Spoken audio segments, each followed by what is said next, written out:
Welcome to the Family Journey Show, brought to you by Finally Home. Each month, we'll be live with conversations between our Finally Home team and leading experts. Our mission is to provide you with the insights, strategies, and encouragement you need to navigate the unique challenges and joys of your family journey.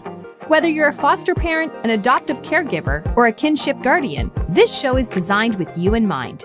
We'll be diving deep into topics that matter most to you, from managing big emotions and building strong family bonds to accessing mental health resources and advocating for your children's needs.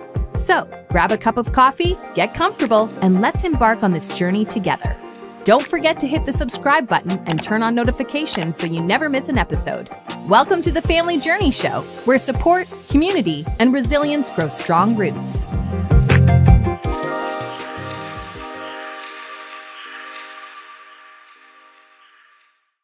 Welcome to Finally Home's Family Journey Show. We look forward to these times where we get to connect with some people who are doing great work.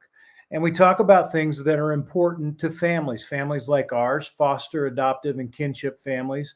My name's Mark Orphan. I'm Finally Home's co-founder and executive director. I'm Kristen Orphan, Finally Home's co-founder and creative director.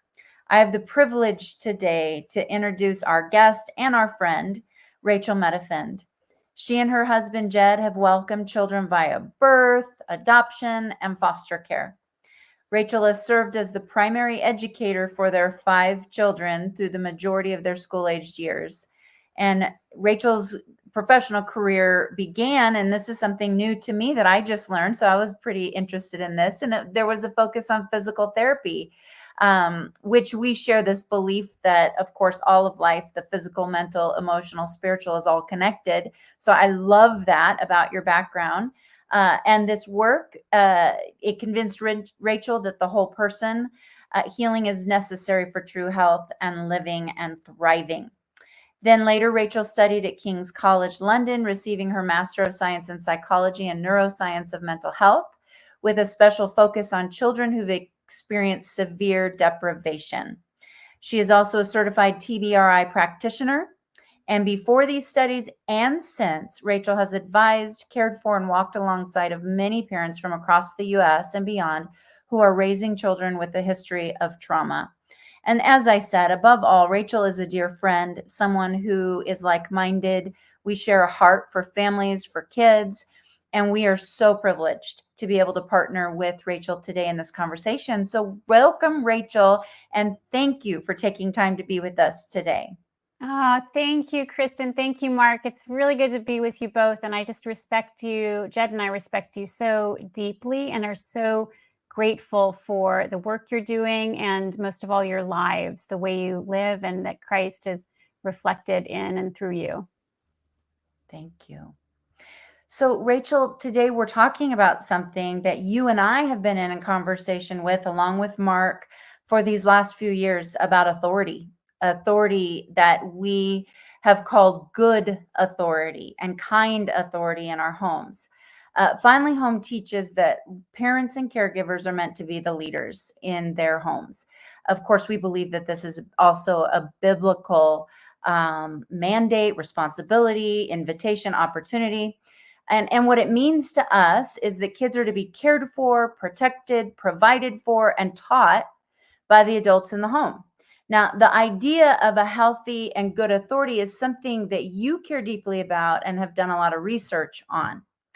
So let's start by talking about this concept of authority, because that word and that role has sometimes been misunderstood and misused. And of course, in the extreme situations has been abused. It can also be a source of a lot of shame for parents who feel that their home is out of control, out of their control, and that they're not in charge. So as I mentioned, I have heard you use the term often good or kind authority. So let's start with just talking about what you mean by that good authority. Yeah, absolutely. Kristen, I'm so glad you bring forward maybe the elephant in the room or the challenge that often we feel, sometimes don't even acknowledge to ourselves about the concept of authority. And particularly in a child's life who likely has experienced authority in ways that has been harmful to them, certainly hasn't contributed to their good, it can be a very difficult thing to reconcile ourselves with the concept of authority altogether.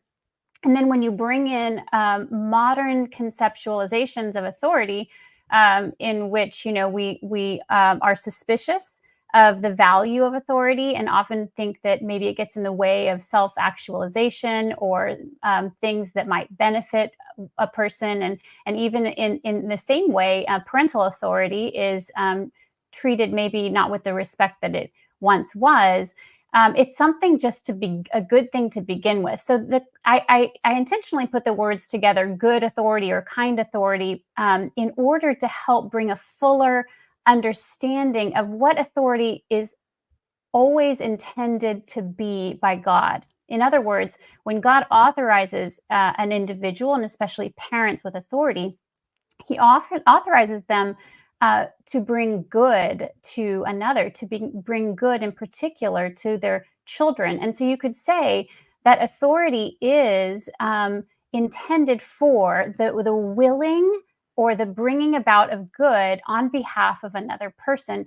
And very often this means just delightful, pleasant, fun interactions. You think of like a little baby and just the wonderful, loving exchange that happens between a parent and a child. And yet also at other times, that same willing of good, that same good authority is expressed by setting limits and applying those limits consistently on behalf of the child.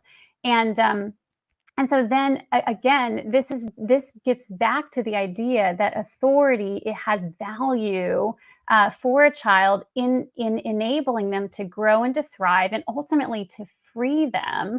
And this is something I think that's often missed in our thinking about authority, which is that authority, ultimately, if a child can entrust themselves to their parents, they are then freed to do all the things that a child ought to do, to be able to play and to explore and to learn and to engage in friendship and to grow in so many ways that if, in fact, they don't feel the freedom to entrust themselves to authority, they can't do. And so research actually bears this out very consistently, in that a certain kind of parenting that is this expression of kind authority, kindness and authoritativeness in a child's life, which they call authoritative parenting in the research space, that it's been consistently shown across a variety of research to be a key ingredient in positive mental health outcomes. And so just to provide a clear definition, authoritative parenting combines warmth and support with firm guidance, with limits, and with follow through. And so it's full of affection, it's full of respect, but it's also full of boundaries and clear lines that are held strong by the parents. And you could contrast that with permissive parenting on the one hand and harsh parenting on the other. And both of those are associated with poor long-term mental health outcomes. I love that definition, Rachel, and just the clarity between those different perspectives. And you mentioned that both, for the kids that we serve, this issue of authority and their understanding is complicated for different reasons because of their background and what they've experienced. Our culture can further complicate that in terms of perceptions about authority. And then our backgrounds are a factor, right? Because we're all influenced by the way that we were raised, and when we were kids, or our own experiences, even our previous experience as parents ourselves, or the influence of other adult peers or people we're close to as adults. And we know that there's many different parenting styles and beliefs. Ultimately, we all want what is best for the kids that we're raising. So tell us what we know from the research. You mentioned research, which I think is such an important part of this. Why is authoritative parenting or good authority beneficial for the children in our homes? Yeah, good. And I'm glad, Mark, that you brought in kind of our own experience too. I think that so often colors and then shapes in a variety of ways. the way that then we think about authority, and then the ways we parent in turn. But there's been some really well-established research that began with a woman named Diane Baumrind, and she did research in the 60s and 70s. She was a developmental psychologist at UC Berkeley. And she identified 3 common styles of parenting behavior. The first thing she actually did was she observed preschoolers and found that there were typically 3 groups of preschoolers, and they had really different patterns of behavior overall. The first group was confident and self-reliant and self-controlled, and they were friendly. And then the second one was a group of preschoolers who were more discontented, tended to be more withdrawn and distrustful. And the third group had poor self-control. They had worse self-reliance, and they exhibited aggressive behavior. And so this researcher, Baumrind, she became interested in what kind of parenting is associated with these different types of behavior on the part of the preschoolers. And she interviewed parents, and she observed them. And they found that there were basically 2 ingredients that were kind of in different mixes that were connected to the outcomes that these preschoolers were experiencing. So the 2 ingredients were warmth and authority, exactly what we're talking about, the expression of warmth and support and kindness alongside clear boundaries and firm guidance. And what they have found, in essence, to give it all away, is that when you have high levels of warmth and high levels of authority or discipline in a child's life, you tend to get the best outcomes. So those preschoolers who are really the happiest and doing the best, they were the ones who had parents who had exhibited authoritative parenting. And when you tend to have just one or the other, high levels of authority, but lack of relational warmth, or if you have warmth but don't have any say in your child's life, or very little, that you tend to have worse outcomes. And that those represented the other groups. The aggressive behavior child, the ones who had lacked self-control, their parents tended to be more permissive. And then the ones who were discontent and withdrawn, their parents tended to be more authoritarian, or they had the rules but not the warmth. And so we know they knew then that there were these different outcomes in preschoolers, but what was really interesting is that then they were able to study this long term, and they were able to do this across cultures and across socioeconomic status and experiences. And what they found is that in the long run, this kind authority is associated with the best long-term outcomes also. You tend to see less depression, less anxiety, less risky behavior and antisocial behavior, and also more emotional stability, healthy relational skills, and more life satisfaction. And they were better related to their family. And interestingly, other research has also found that this authoritative or kind authority type of parenting is actually the best at enabling the transmission of the Christian faith from one generation to another. So it has a powerful intergenerational role as well.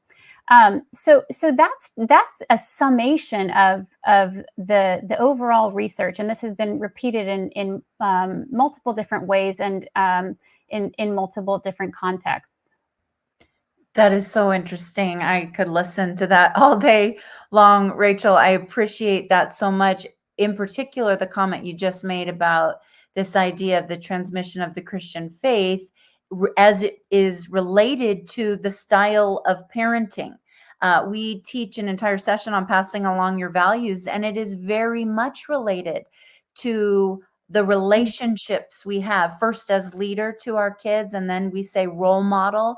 So that is the way we combine this idea of both firm boundaries, clear boundaries with this kind, connected relationships is what I believe we're all working towards. So in families like ours, we acknowledge that, first of all, children are entering our homes at all different ages. So that makes us unique. And they're coming in sometimes with negative authority experiences. There was some kind of loss, some reason for needing another family. In other words, whether through neglect or abuse, those who were meant to provide this good authority may have harmed them or not been able to provide for them.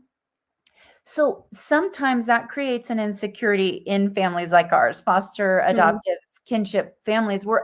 We're unsure about how we then step into that role to practice good authority, or as we say at Finally Home, to stay in charge, while also acknowledging trauma impact.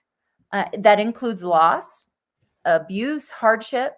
And so I would just like you to share a little bit about this idea. First of all, are authority and compassion opposed to each other? Yes, that's a very good way of posing the question. And I think what you're hinting at in a way is that need they be opposed to each other, or can they both be in essence brought together?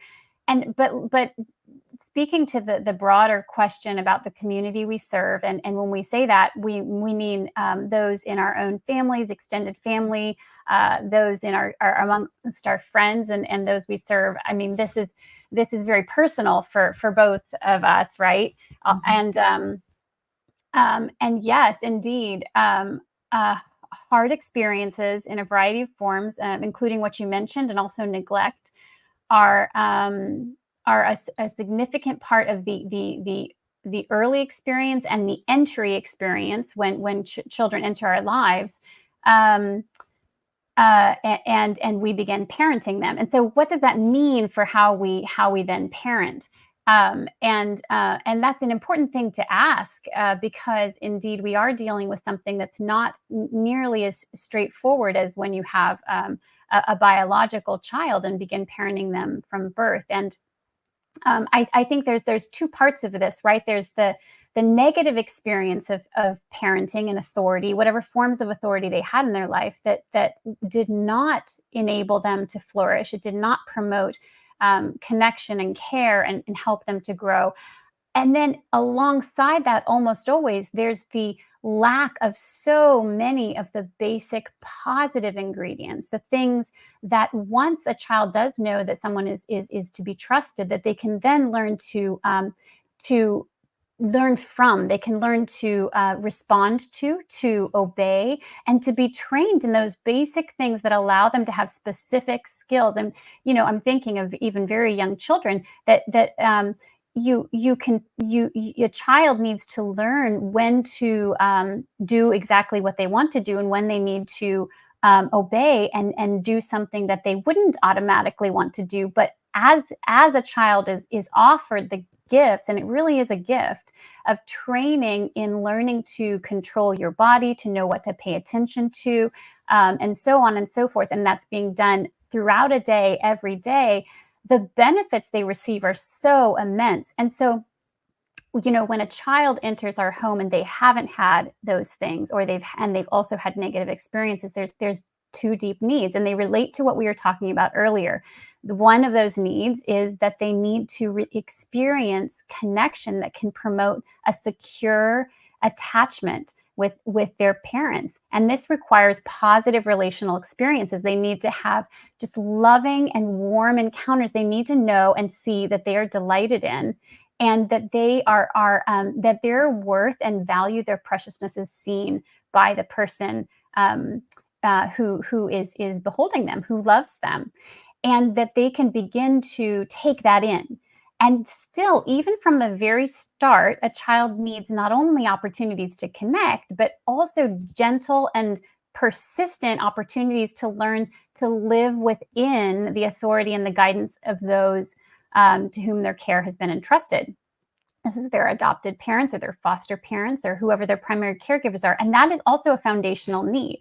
And I think sometimes what can happen is that we can, as you were hinting at there, Kristen, we can assume that firmness and expectations, consequences, follow-throughs, that we might think of them as opposed to understanding and to caring for those whose past was filled with adversity. And this is so understandable. And yet it often doesn't, if we only emphasize connection and understanding and the recognizing the feelings and the needs in a child, and don't also provide them the opportunity to begin to have expectations that are matched to their abilities, but expectations nonetheless in their own lives, we are not offering them that which will enable them to most heal and to most flourish. And I think what Jed and I, my husband and I, often observe is that when parents want to so much to build that connection with their child, and they try to aim at it directly, sometimes it can be very hard to get it. It can feel very elusive to what is the connection? How do we know if we've connected? It partly depends on them. Has the child received our connection? But in so many ways, for a child to feel secure and connected to a family, it actually comes not by immediately aiming at connection, but sometimes it actually requires the temporary breaking of the pursuit of connection in order to establish a safe and secure environment where there are authority lines that they know they can't cross, and that they can feel that in that, even if they don't like it, that they're actually being so tenderly cared for. They're being cared for in a way that even they themselves wouldn't be able to care for themselves, because they don't have the capacity to control their bodies, but they recognize, probably not at a cognitive level, but more at just a felt level, that they're being loved and protected. And so what we have seen is that when parents are willing to apply those lines with their foster children, with their adopted children, and have limits and have follow through and consistency, that over time, those children tend to be more self-controlled, more joyful, more calm-hearted. Whereas when parents just continually prioritize connection and attachment as the primary and straight up aim, meaning you're trying to go straight at it, and you're not willing to do anything else until you have that, often those children are less joyful. They're not as self-controlled. They're not as calm-hearted. And of course, it's anecdotal observation, but when you think about the evidence we've been looking at scientifically, you see that actually that does appear to be the way that it works. Rachel, that's such great perspective. All of the things that you said, and I like the way that you speak of it really as a gift. That this connection, it's a gift that we can give to our kids, and it really unburdens them. Right? It releases them of this burden when we create that.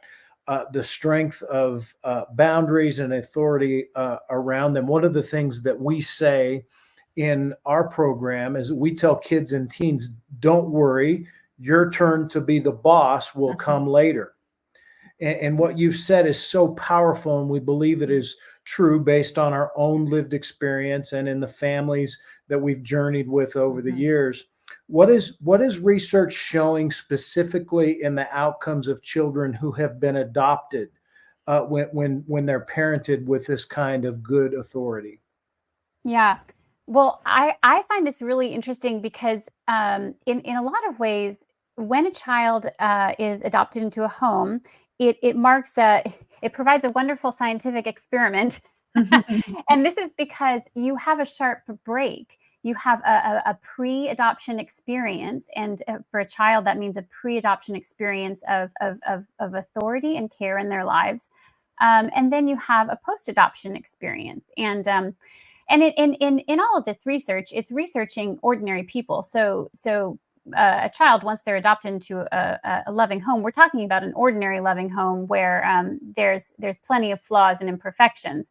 Still, that transition can allow us to see and observe and then follow changes in a child's life, which mark the growth and often the healing that happens within them. And so research has not presumed that the same benefits, researchers haven't presumed that the same benefits that maybe a healthy child or healthy populations would experience from parenting would be the same for a child who, say, has been in an institution or in poor quality care situations. So there's been efforts to measure those things. And of course, there has been a special interest in attachment and measures of attachment, which sometimes is measured by what they call sensitivity, like parental sensitivity. How sensitive is the parent in their relationship and interaction with the child, which actually offers powerful benefits to the child. So that we could actually associate with warmth. So it's, that availability, that sensitivity to observe their needs and being responsive to them. And what has been found is that for children who've been adopted, that helps build social competence. It helps build attention control and cognitive skills. So there's distinct benefits from that aspect of parenting. But also there's been additional research that has shown that structure, limit setting, and consistency are the things that contribute the most to improving executive function skills, and especially self-control and flexible thinking. And this overlaps with healthy population studies as well. It helps develop the brain in specific ways that enable growth and ability to think well, to act within one's environment in a nimble way, and to control one's body rightly. And but there's also been research that has tried to assess for both together, and more recent research has done this, and it's kind of looking for the interplay. And what you see is that you get the most reductions in social and emotional problems, and the best improvements overall in self-regulation, and the highest overall sense of well-being and experience of well-being when there is that interplay of warmth and kind authority. So what we have there is basically evidence for the fact that children who are adopted and come to us through foster care are human. That's right. Meaning the things that are good for children in general are also good for foster children, for adopted children, for children who've experienced early adversity, for the range of children.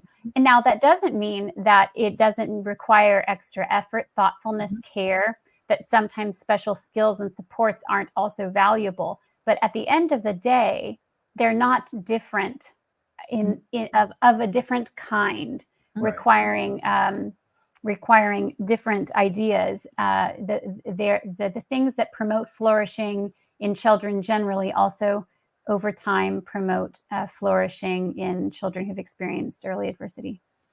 I agree. We agree with you wholeheartedly. I think that, and what our hope is today in our conversation is for people to listen and feel empowered and encouraged, that some of those things that at first glance seem counterintuitive are actually, trust yourself, the same good parenting skills that work for children who've come in through birth or more traditional ways work for all children and youth.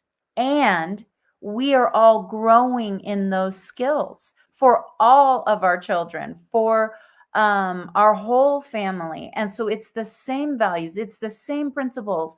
Sometimes I think of the analogy that it is almost like translating the same principles into a different language for someone who's had a different kind of background. I mean, you can think about that culturally, but more in our context today, I'm thinking about it more in terms of meeting a child where they are at. I mean, we know families who literally children have come in with the physical wounds and broken bones and things like that. So there's going to be some specialized interventions that are going to be required physically, emotionally, spiritually, all of those things. And yet I think what Mark and I have given all of these years to, and what you have so beautifully articulated and reinforced, is that when it comes down to it, it is the same value. It is our God's plan for parental authority that is both warm and firm, that goes and meets a child where they're at acknowledges what has happened to them with kindness and compassion, acknowledges that, because something else that you have said, Rachel, about this small actions repeated over time. When we talk about connection, we want you all who are listening to know we've been there where we're trying to set limits and connect with a child who doesn't appear to be receiving it. And yet, as parents who are the leaders of the home, we can continue to do those things in small ways without receiving the feedback immediately.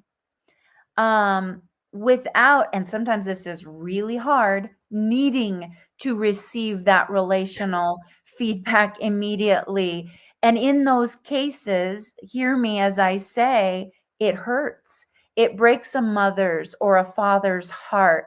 And it leaves you thinking, well, man, this worked so well with my other child. Sometimes when we're not receiving the feedback right away, it doesn't often mean you're doing it the wrong way. It does mean that you will need to, both together as well as other friends and maybe people further along in the journey, get some of those relational fulfillments elsewhere so you can continue to be poured in, first of all, by God, and then from other humans, because we need that. Some of us are hurting because we're not receiving it back from our child. And we want to keep making those deposits while also, and I am just so intrigued and appreciate the way you articulated this idea. And this is going to be a really big learning for all of us to process, going straight towards connection, almost for me, and you can correct me if I'm wrong, Rachel, what ran through my mind is that wanting your child to be your friend. And that is something that I think in generations past, and we've learned that doesn't work. That's a hope for the future when we're adult to adult. It isn't meant to be happening while we're raising our children. So I'm going to be processing that, and also, and I would encourage our listeners to process if there's anywhere that has creeped in. That is what I am hearing when you're talking about going straight towards the connection without that balance of the firmness and the boundaries and being the authority. Anyway, I absolutely love this conversation. So I wanted to just bring up this idea too, and you can respond to that, Rachel, but we were in a class teaching together, and a dad said, and he kind of had a smirk on his face, but I really appreciated his question. He said, how do you know if you're practicing good authority? Because my kids, I think I'm practicing good authority and my kids think I'm being harsh. So how do I know the difference? And I really appreciated the way you responded. So maybe you could share a little bit about what you said to him. Yeah. I think that's great the way you were assessing that situation. And I think too, within every question like that is maybe both I have a sense, I think maybe I'm right in this, but also at the same time, an uncertainty and sometimes with that, an insecurity. And I think that ties in with what you're saying too about, a really good, right and true desire to have positive relationships with our kids. That's what we want. We shouldn't not want that, and to long for true friendship. What a fantastic thing to aim at, to aspire to, and to envision. And yet, if we let that get in the way of the role that we've been authorized to act upon, which is to ensure that the most good comes to our children, which often does require in parenting and in life in general and leadership, a breach of just the easy warmth and the natural fun interplay, but it enables ultimately more times, more opportunities for positive interaction. So I think there's a meaningful felt question underneath the question. But I think the easiest way in my mind to get at a beginning, at least, of a self-assessment, it's an important thing to assess what kind of parenting we're actually offering our kids. And by the way, we don't always offer the same parenting all the time, right? But it's just to go back to those two ingredients, which can come in different proportions: warmth and discipline or authority. And what we really want is to have high levels of both.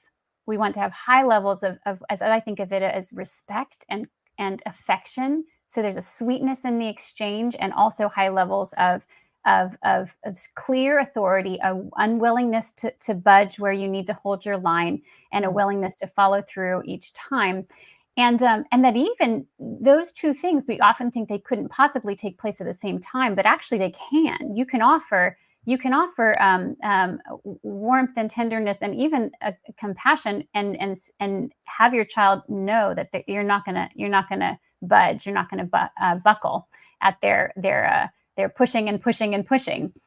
And I think too, in that self-evaluation, if especially there's been an effort, or a recent effort, or a desire to change toward applying authority where it was it was lacking, that is a change that you are then applying within the home, and it's going to be felt by everybody. Your child's going to feel it, the parents are going to feel it, and it's not going to be easy.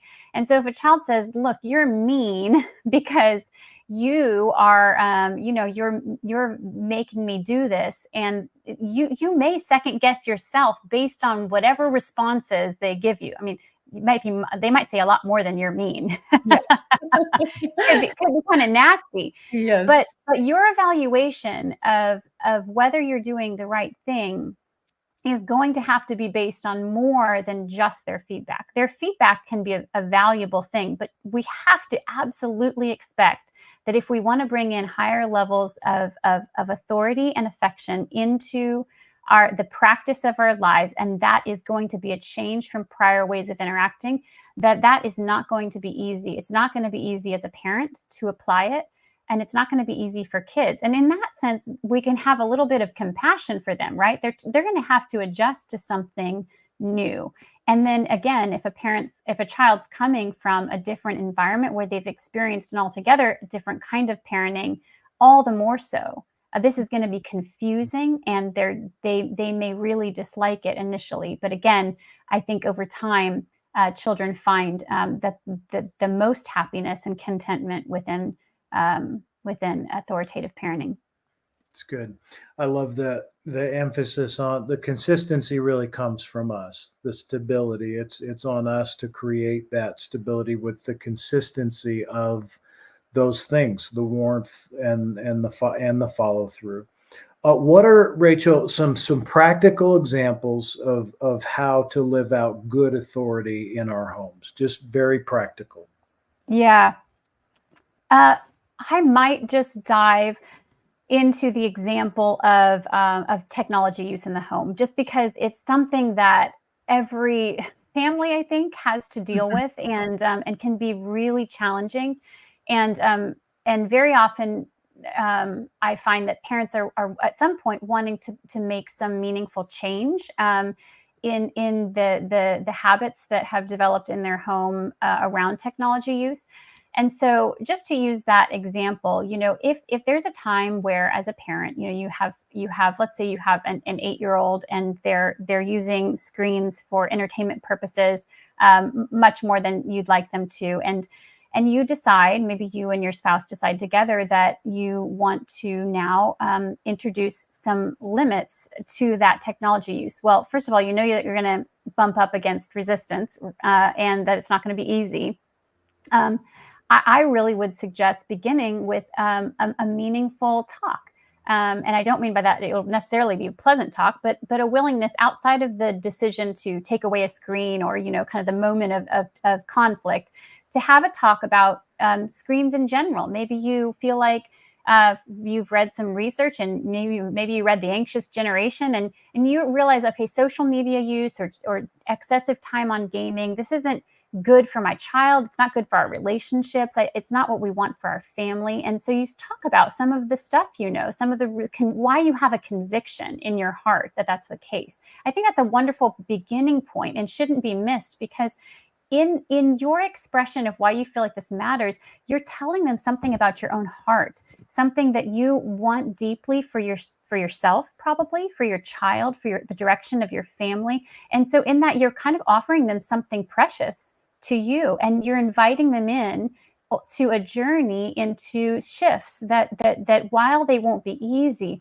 there's something that you're excited about. It's a meaningful reason for a change, not just a new rule.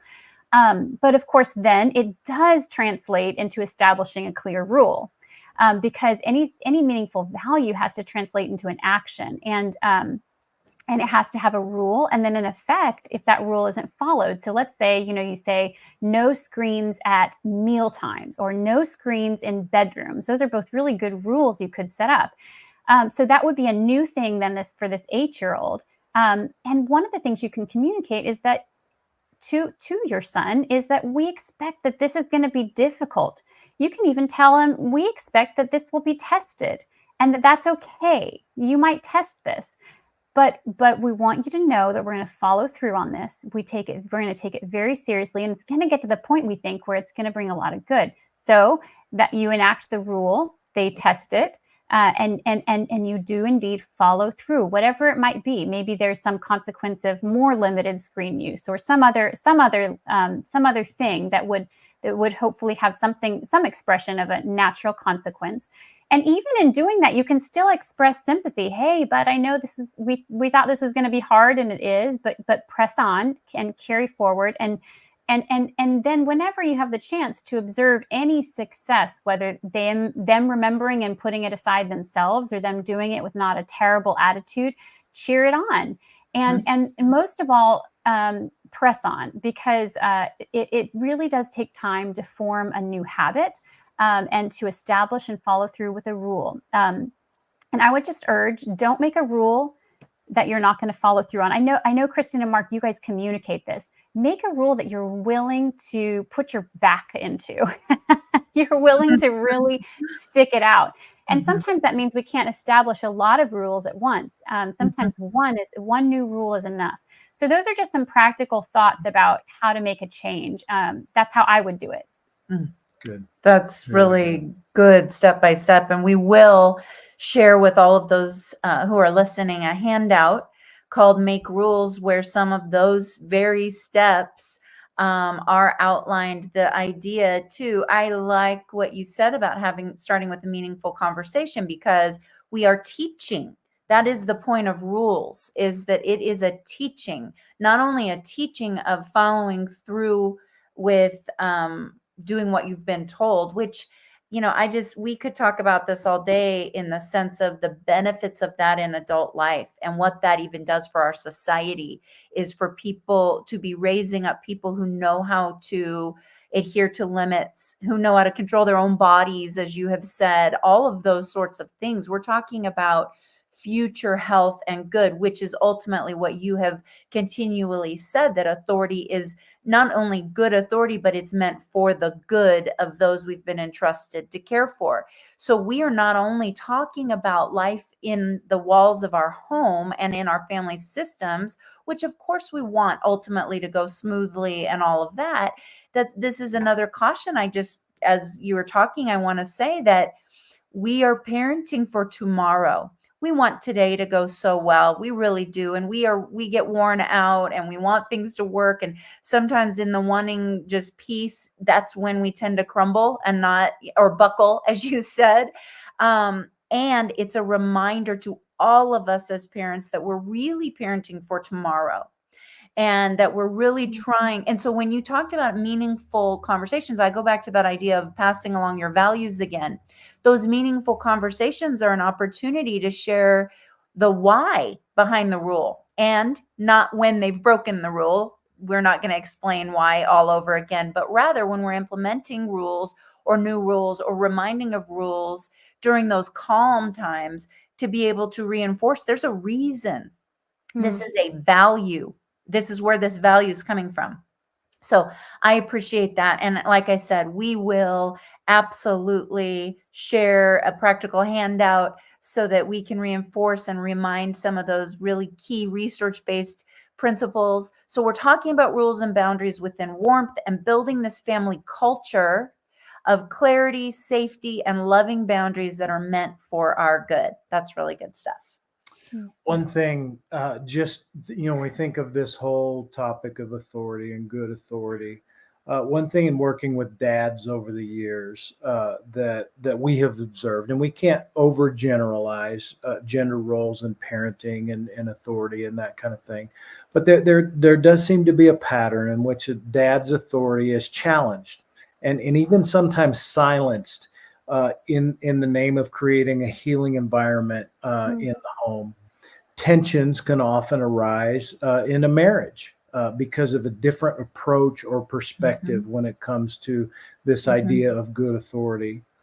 While we affirm the importance of meeting children where they are at, we also believe that children benefit from the differences that moms and dads bring into the home. And that's vitally important, that mom and dad work together to create a family culture of warmth and firm boundaries, not just primarily one or the other, but that even our kids can sense that this idea of collaboration and cooperation between a mom and the dad and bringing their different perspectives together. What have you noticed, Rachel, when it comes to this dynamic in a marriage and in moms and dads striking this balance?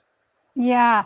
Well, if I could just make a comment, Mark, at first, I just so appreciate you bringing this forward. I think it's something we rarely talk about in general in our culture, and I don't often hear it in within the communities that we serve. But the role of fathers is so vital. But even to back up before that, to just say that we are so grateful for single parents and the work that they do, and want to applaud their work in parenting and adoptive parenting, foster parenting, and support them. And they deserve and need the support of Christians around them. And at the same time, when you have a mom and a dad together in a home, it really is, even when it's not in its best form, you have a dynamic duo. And this comes for reasons, first of all, that you have two distinct personalities that feed in and bring the gifts that are unique to them. And by the way, authoritative parenting, a kind authority, can be offered in all sorts of forms based on the personality of the individual. So it's not a robotic or rigid sort of thing. It's expressed always within an individual and based on who they are.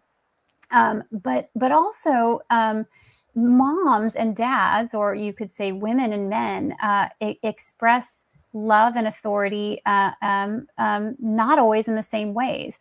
And I think, Mark, you're pointing out something that can uniquely happen in the context often of foster and adoptive parents in particular, because first of all, you're dealing with very complex situations often.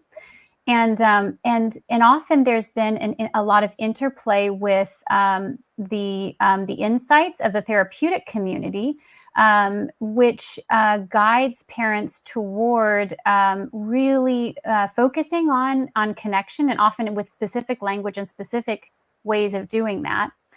I would say in so many respects, in very helpful ways, but at the same time, I think sometimes, and tell me, Mark, if you think I'm wrong in this, but I think sometimes dads feel like it's not a natural fit for them, that so much of what they have to bring is not maybe naturally expressed by bringing in therapeutic language or by merely focusing on connection, and that actually some of the things that the gifts that dads uniquely have to bring to kids are actually so vital for children, but they're under expressed as a value. So for instance, a dad's sense that there might be a need for more boundaries, and that would actually be good for a child. And then sometimes maybe if that input's not well received by the mom, because understandably she's encountered kind of a different natural set of inputs, or maybe even some different guidance, and then his input's rejected, he may just kind of end up putting that aside and say, well, I want to entrust this to you. And so that what he would naturally do, the good he would bring is not actually implemented then within the home. But here's what I would say to our audience. Kids don't need dads to be replicas. They don't need them to be replicas of moms, and they certainly don't need their parents to merely echo therapeutic language. Kids need the stuff that comes in the form of a family life together, of a dad being a dad, bringing his maybe sternness at time, and his funniness, his silliness, his dad jokes, his rough and tumble play. I mean, kids need to get on the ground and get their energy out, and dads are so good at offering that to kids. Physical affection and affirmation. Dad's voice in a child's life and offering affirming words is powerful in a child's life, but also firmness. And so I say this somewhat at length because I couldn't overemphasize the value of what you're bringing forward, Mark. And I would love to hear any thoughts you have in response. But dads bring distinctive good to their kids, and they need to be part of it. Absolutely. And I think it's so true, Rachel, what you're saying. It really needs to be both. And it needs to be, I think what happens is we tend to, and we talk about this a lot in our work with families, that we can get stuck in roles. And and sometimes when certain levels of conflict or chaos or even violence with some of our families comes into our home, we can really kind of suck back into those. As dads, it may be that we feel more wired to be protectors in the home. And so those kinds of things can bring out just that part of us, where we are more authoritative because we're really just trying to look out for the protection of the home. It's so easy, as you said, Rachel, to get stuck in that role where it's just, okay, that's, and yes, maybe mom is more of a nurturer. She's handling that, and I'm going to stay in this lane. And certainly, as you said, we've got to bring both of our perspectives and both of ourselves into this thing. But I love what you said, that and specifically as dads, we can't get stuck. That's where we're perceived as just the firm, authoritative. But we've got to bring playfulness, and we've got to bring those things into our kids' lives that kids need to see in both parents and in a dad. So really, really helpful. One of our foundational principles is parents must stick together. And in our family, sometimes that's easier said than done, right? Yeah, it's really true. And I think for foster and adoptive parents, I mean, just in our own experience, for Jed and I, and family and friends, when complex situations are brought into your home, and for myriad different levels of these complexities, and then it's hard to determine like what's the best course of action. And especially when these problems persist, it can just be very wearing and taxing, and parents may disagree on approach. And kind of hearkening back to this last idea, a dad and mom and difference of approach or opinion, maybe something they read or maybe their natural inclination.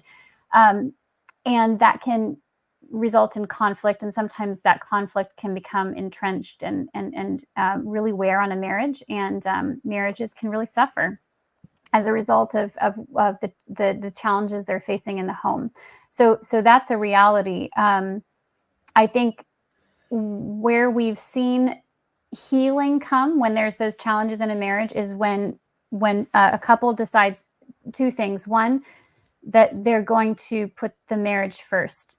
And what research indicates is that this is so good for a child. A child benefits from the quality of their parents' relationship. When parents have a strong marital relationship of love and commitment and delight in one another, it doesn't have to be perfect, but when they like each other and they take the time to spend time together and work out hard things, the security a child experiences is profound, really remarkable. I experienced this in my own parents' marriage. My parents, they had their fair share of conflict. Life certainly was challenging for them. We were missionaries in the Philippines, and there were a lot of tensions and challenges that they faced all the time. But, in the afternoons, they would get together and they would play Boggle together. Do you know that game where you got the little letter number and you shake it up, and then you do as many words as you can come up with? And I remember feeling as a kid like that was the best feeling. Like I saw that my parents liked each other and they were going to stick it out. And I knew they didn't always enjoy being together or get along, but there was something so comforting about their prioritizing their marriage over us, actually.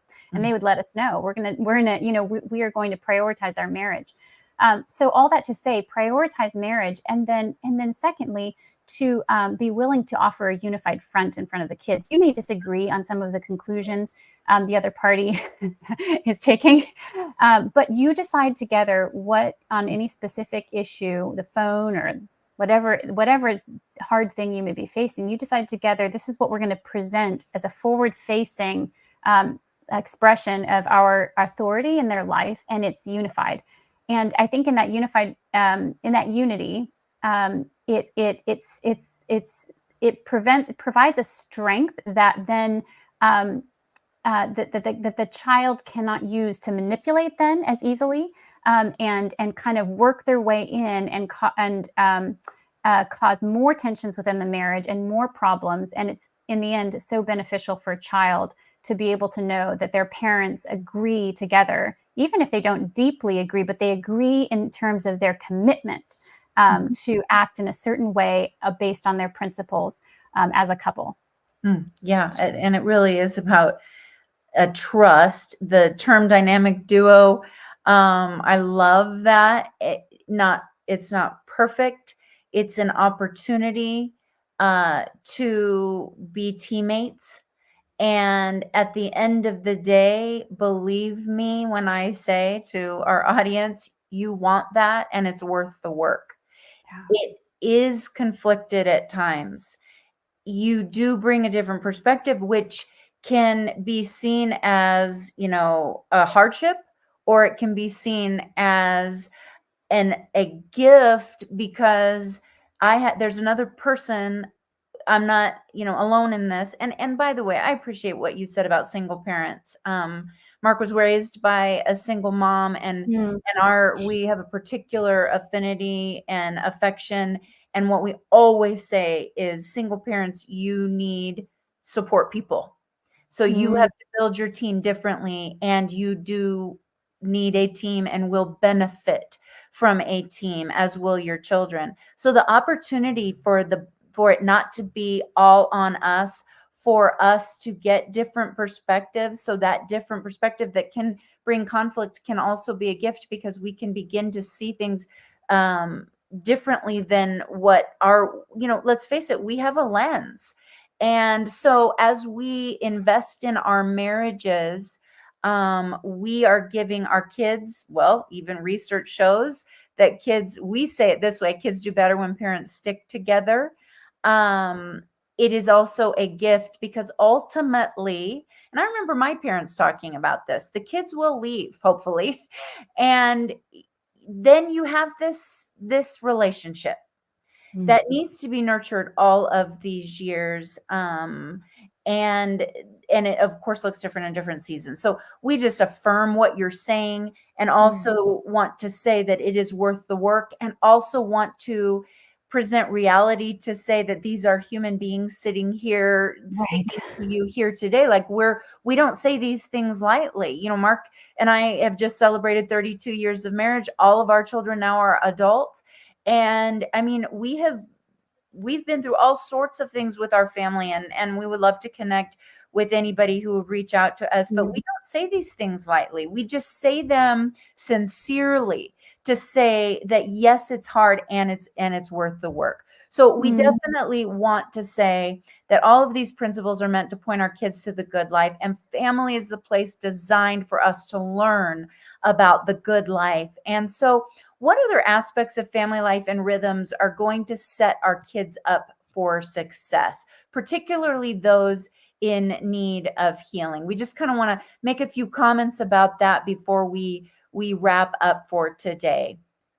Yes, I could not agree more with what you said about the home being the place where so much of that formation happens. And it really is, the family really is, God intended, the growing ground for humanity.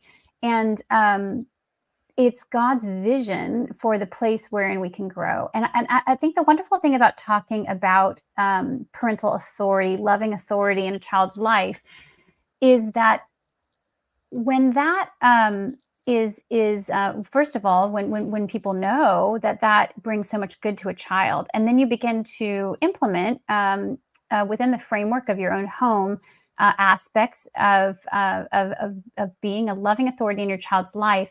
And then as your child learns to, you could say, live within that authority, it really opens the doors for so many of the good things that we want for our children and we want for our family life to be able to begin to be built out.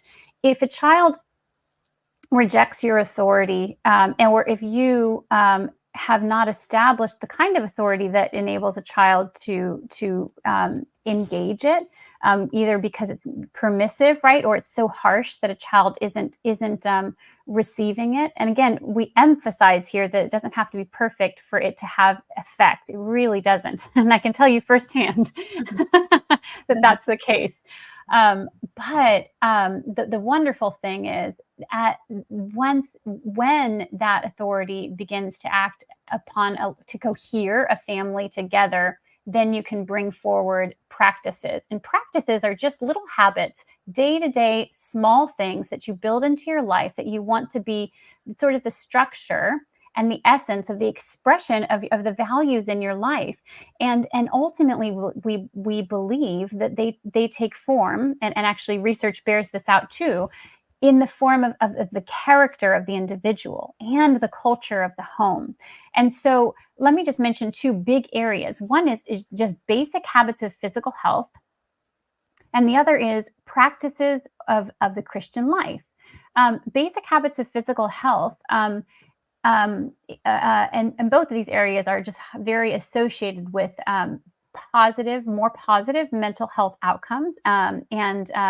So basic habits of physical health are things like sleep, physical activity, eating a reasonably healthy diet, and spending regular time outdoors. And then, as we were talking about, limits on screen time in such a way that key aspects of life aren't being blockaded by all that time on screens.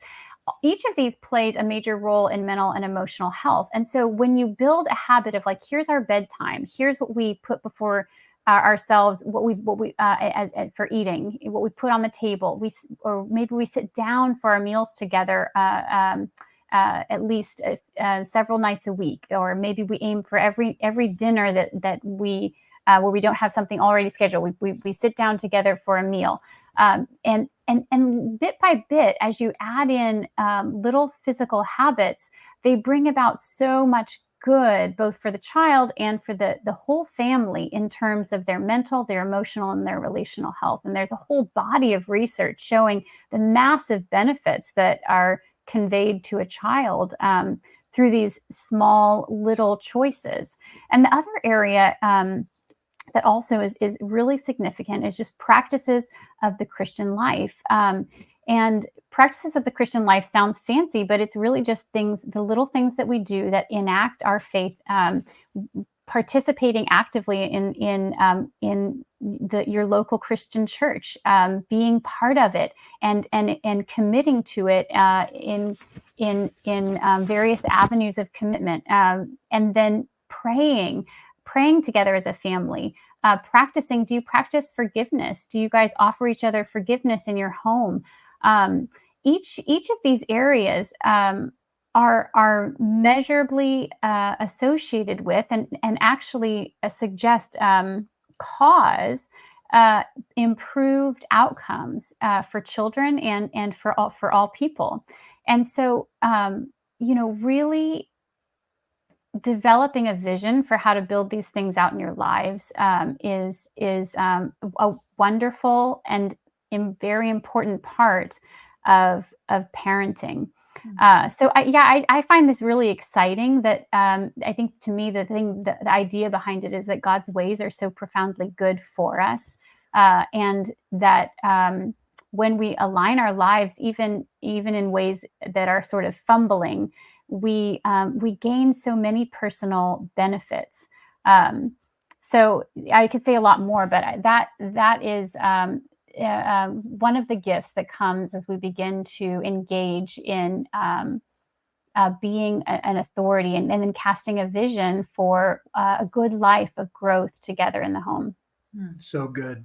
So good. And I love the bit by bit approach to developing these practices and habits. Transformation is big, and it happens over time. It doesn't happen overnight, but it starts with these bit by bits, and like you so well illustrated, commitments to these practices in our home. So as we wrap up our conversation today, just by way of summary, what encouragement, Rachel, would you give to parents and caregivers today who really want to be in charge of their homes and families in healthy and God-honoring ways? Mm-hmm. Well, I hope that the conversation today provides some compelling evidence and a sense of confidence that as we commit to, even when it is difficult, but when we persist in committing to bringing good to our children, that we want to make sure that we have high levels of warmth and high levels of authority and firmness and follow through in our parenting. And that is actually going to contribute as much or more than anything else that you could probably think of to the healing and to the health of your children over time. And of course, this takes time. It doesn't come all at once. And that, of course, is the case for each of us. And that's no less the case for those who've perhaps missed so much or carry certain vulnerabilities. But as we persist, even though we cannot in any way guarantee outcomes, we can trust that there's just such a high likelihood that it will have positive effects with time, and really bring so much benefit, even if for a time there's a dormant quality to the responsiveness of the child. And most of all, just remembering that we serve a God who exhibits so powerfully both high levels of kindness and high levels of discipline in our lives, and that both aspects of these qualities of God and his action and interaction with us are an expression of deep love with the intention of bringing the most good, our true good to us, his children, that we would become ultimately like his very own precious Son, Jesus Christ, and become glorious like Jesus. And God knows that takes work, and he's willing to devote himself to the enduring good of his children. And so we're invited into something very good and something very much aligned with God's heart. It's great. Such a great way to summarize it. And we're so grateful, Rachel. Speaking to our listeners, we know from personal experience that this can be a difficult topic, not just to address, but to kind of begin to live out. And we just want you to know that you're not alone. Kristen said that before. Please reach out to us if you're feeling isolated or overwhelmed, as you provide a safe and loving home for kids who have experienced some really hard things. We would love to hear your story and to Mhm. connect you with resources and to support you on your journey. That's what we're here for. That's absolutely right. And we want to just affirm what we've tried to say all along, that this is not about perfect parenting, that we're all on a journey, that often we do need to ask for outside help, and that there are some extreme things that go on in our homes that need to be, that require some supplemental supports along with this, what we've talked about, this good authority. So it's not either or. It's not, there's a therapeutic parenting and then there's a good authority parenting for traditional families. And that's partly what we've been trying to share with you, that it is not an either or. It is a beautiful just alignment of what God has both modeled for us, what we read in his word about this idea of good authority. It's hard in families in general, and it's especially hard in families that have been called to what we've been called to, which is to step into what is often the result of brokenness and parent children that we didn't give birth to. And it is a calling, as I just said. And so our God equips us for what he has called us to. And he equips his body, the church, those people to wrap around us also. And that's part of what Mark is saying too, is that we also know that some friends, you haven't found necessarily the support or helps or encouragement. And so please reach out to us. That's why we're here, is to reach out. So I just want to ask you, Rachel, first of all, to thank you for all you do to support and advocate for families, for our friendship, for your wisdom, how God has just so clearly gifted you and given you such an intellect to articulate these things in such a beautiful and kind way. Do you have one final thing you'd like to leave with us on the topic of good authority for families like ours? Well, Mark and Kristen, it's just been so great to be with you and to talk about these things. And I know we could talk at length about them, and we'll continue to discuss them. There's more things to learn and discuss. And certainly I'm still in a stage of learning. I suppose I will be all my life. And, but, maybe let me just leave you with a quote. This is a quote from Martin Luther King Jr. That to me seems apropos to all forms of authority, but certainly parental authority. And what he says is, power without love is reckless and abusive, and love without power is sentimental and anemic.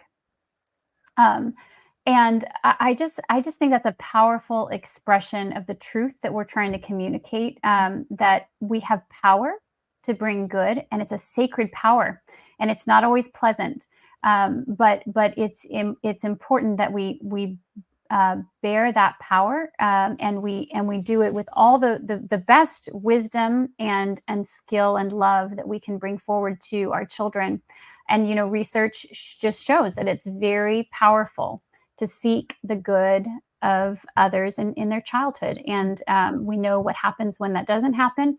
And when we have the opportunity then to turn things around to make a real difference, it has a powerful effect. And the experience of such love illuminates a child's heart, helps them to see their intrinsic worth. And it can also train a heart to be satisfied with the bonds of connection, and then to learn to become young men and women who bring good to others. And of course, that's so much what we want for our kids as they become young adults. That's right. So great. Rachel, again, thank you. How could families connect with you? Yeah, well, they could go to the CAFO website, CAFO.org, and we have a list of initiatives there on that website, and you can go to the Family Institute, which is the initiative that I have the privilege of leading, and learn a little bit more about it there, and there's a way to connect with me on that page. Well, thank you to our audience for listening today. One final encouragement to you is that this, as Rachel just said, not only are we learning throughout our lifetime, that's part of what this life on earth is all about, our kids will too. And that many of our children have to go well into adulthood to continue to receive this gift and to the healing, and that it is ultimately a free will, their choice. and how they will live their lives. What we have the opportunity to do in expressing this good authority is to set the table, to invite them to feast on the good life. And, it is hard as parents to acknowledge that they get to choose. So while they're in our homes and while we're leading, this is what we want to be working towards.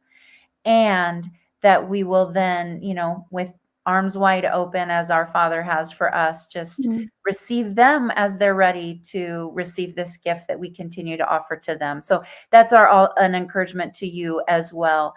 If you want to learn more about being a healthy and connected leader in your home, please check out Finally Home's Resilient Roots courses. We do have 2 specific courses that address this idea of both authority and this warmth, role modeling, and the links will be listed here. So that's all for this week. And we look forward to being with you next month as we discuss the importance of overcoming shame with our friend and family therapist, David Cartwright. Please make sure you subscribe and hit the bell so you get notified when we publish a new video. We will be live each month for the Family Journey Show, as well as sharing additional resources in between that you will not want to miss out on. Thanks for trusting us, and know that we continue to pray for you as you are living out what God has called you to do in each one of your homes.